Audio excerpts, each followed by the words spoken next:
अब राहुल गांधी के बाद बात करते हैं भारत के एक ऐसे प्रधानमंत्री की जो पहले ऐसे प्रधानमंत्री थे जो गांधी परिवार से नहीं थे, लेकिन कांग्रेस पार्टी से थे। और यही उनकी सबसे बड़ी मुश्किल थी। वो कांग्रेस में तो हैं, लेकिन गांधी परिवार से नहीं है। और उनका नाम है लाल बहादुर शास्त्री। आज महात्मा गांधी के साथ साथ लाल बहादुर शास्त्री की भी जयंती है। प्रधानमंत्री के तौर पर उनका कार्यकाल सिर्फ 19 महीने का था, लेकिन 19 महीनों में उन्होंने कई ऐसे फैसले लिए जो बेहद असरदार रहे और 60 साल बाद भी आज आपको देश पर उसका असर दिखाई देता है। लेकिन गांधी परिवार से नहीं होने की वजह से उनकी उपलब्धियों का कभी कोई प्रचार नहीं किया गया। उनके साथ बड़ी नाइंसाफी हुई और शायद इसीलिए वो भारत के सबसे अंडररेटेड प्रधानमंत्री हैं। और इसीलिए आज मैं उनकी कहानी, उनके बारे में आपको थोड़ा बताना चाहता हूं। हो सकता है आज की पीढ़ी उनके बारे में बहुत कम जानती होगी। लाल बहादुर शास्त्री 9 जून 1964 से लेकर 11 जनवरी 1966 तक भारत के तीसरे प्रधानमंत्री रहे। एक बार संसद में बहस के दौरान लाल बहादुर शास्त्री ने कहा था, मैं शारीरिक रूप से मजबूत नहीं हूं, लेकिन मुझे लगता है कि मैं आंतरिक रूप से उतना कमजोर भी नहीं हूं। उनके जीवन और राजनीतिक फैसलों में मजबूती दिखाई देती थी। कुछ अलग बात दिखाई देती थी जो उन्हें बाकियों से अलग बनाती है।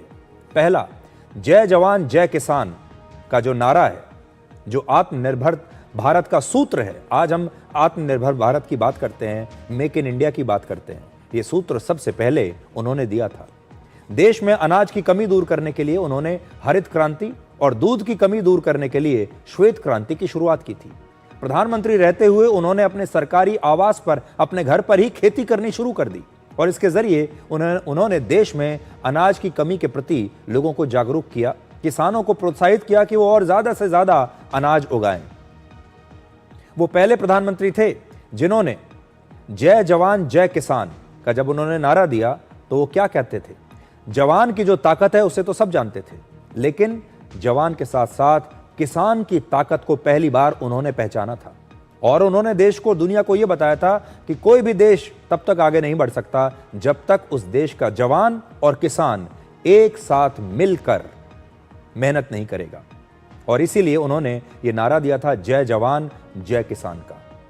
यानी किसानों की जो ताकत है वो जवानों के जैसी ही है, ये बात उन्होंने पहचानी। दूसरा, सादगी से भरा जीवन और ईमानदारी। लाल बहादुर शास्त्री हमेशा बहुत ही सादा जीवन जीते थे। हमेशा खादी का बड़ा साधारण सा धोती और कुर्ता पहनते थे। अपने शुरुआती दिनों में वो साइकिल पर दफ्तर जाते थे और जब वो प्रधानमंत्री भी बन गए तो उन्होंने अपने परिवार को कभी अपनी सरकारी गाड़ी का इस्तेमाल नहीं करने दिया।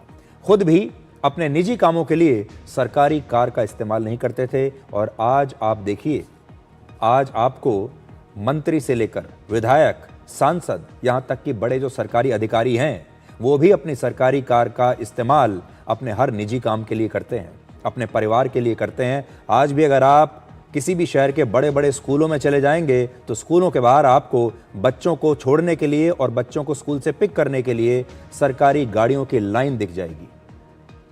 प्रधानमंत्री रहते हुए उन्होंने अपने निजी काम के लिए अपनी अलग एक प्राइवेट कार खरीदी और इसके लिए उनके पास पैसे नहीं थे और तब उन्होंने पंजाब नेशनल बैंक से 5,000 रुपए का लोन लिया था। ये वो कार है जो इस समय आपकी स्क्रीन पर है। उस समय शास्त्री जी के पास कुल 7,000 रुपए थे और कार की कीमत थी 12,000 रुपए और इसीलिए उन्होंने ये लोन लिया। उनकी मृत्यु के बाद उनकी पत्नी ने इस कार का लोन चुकाया था। लाल बहादुर शास्त्री मेमोरियल में आज भी ये कार रखी हुई है। ये तस्वीर वहीं की है। लाल किले से उन्होंने बारिश में भीगते हुए देश को संबोधित किया था और इस दौरान उन्होंने किसी को छाता पकड़ने के लिए नहीं कहा था। तीसरी उनकी खास बात, परिवारवाद के बहुत विरोधी थे और राजनीति में उनके बड़े ऊंचे आदर्श थे जो आज देखने को नहीं मिलता। रेल मंत्री रहते हुए जब एक रेल दुर्घटना हुई तो उन्होंने खुद को जिम्मेदार मानते हुए अपने आप ही अपने पद से इस्तीफा दे दिया था। आज आपको कितने ऐसे नेता मिलेंगे जो इस्तीफा दे दें? एक बार जब उनके बेटे को नौकरी में गलत तरीके से प्रमोशन मिल गया तो उन्होंने तुरंत खुद ही उस आदेश को रद्द करवा दिया था। चौथी बात, भ्रष्टाचार के खिलाफ सख्ती। उत्तर प्रदेश के गृह मंत्री रहते हुए उन्होंने भ्रष्टाचार से निपटने के लिए पहली बार एक कमेटी बनाई। और पांचवी बात, उन्होंने अपने काम का कभी कोई प्रचार नहीं किया। लाल बहादुर शास्त्री ने कभी अपने काम या आदर्शों का प्रचार नहीं किया। उस समय कोई सोशल मीडिया नहीं था। मीडिया जो थोड़ा बहुत था भी, उसका भी उन्होंने कभी इस्तेमाल नहीं किया। उन्होंने अपनी छवि चमकाने की कभी कोशिश नहीं की। वो जवाहरलाल नेहरू के बाद और इंदिरा गांधी से पहले प्रधानमंत्री बने थे। जवाहरलाल नेहरू के 16 साल के लंबे कार्यकाल और इंदिरा गांधी की आक्रामक राजनीति के बीच लाल बहादुर शास्त्री का शांत लेकिन दृढ़ नेतृत्व या तो छिप गया या ऐसा लगता है छिपा दिया गया जानबूझकर। अब आपको लाल बहादुर शास्त्री का सबसे मशहूर नारा जय जवान जय किसान सुनाते हैं, जिसका वो अक्सर जिक्र किया करते थे। और अगर आज आप मुझसे पूछें तो आज भी भारत के इतिहास का ये सबसे शक्तिशाली नारा है, जो जवान को भी जोड़ता है और किसान को भी जोड़ता है।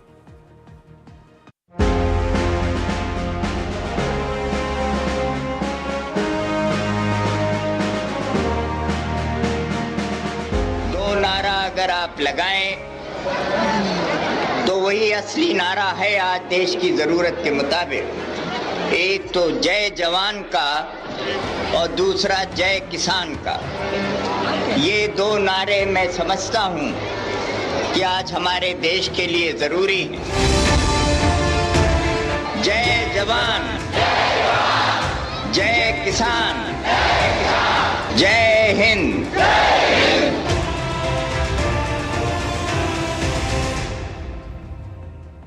तो लाल बहादुर शास्त्री ने हमें यह बताया कि जवान और किसान असल में इस देश के असली नायक हैं। और दिल्ली में विजय घाट पर लाल बहादुर शास्त्री का समाधि स्थल है और आज इसी समाधि स्थल पर प्रधानमंत्री मोदी ने जाकर उन्हें श्रद्धांजलि दी है। ये आज की तस्वीर है।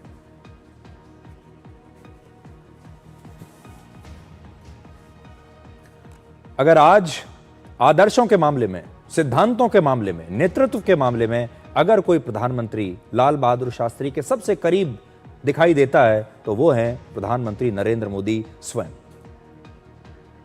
भारत को लाल बहादुर शास्त्री जैसा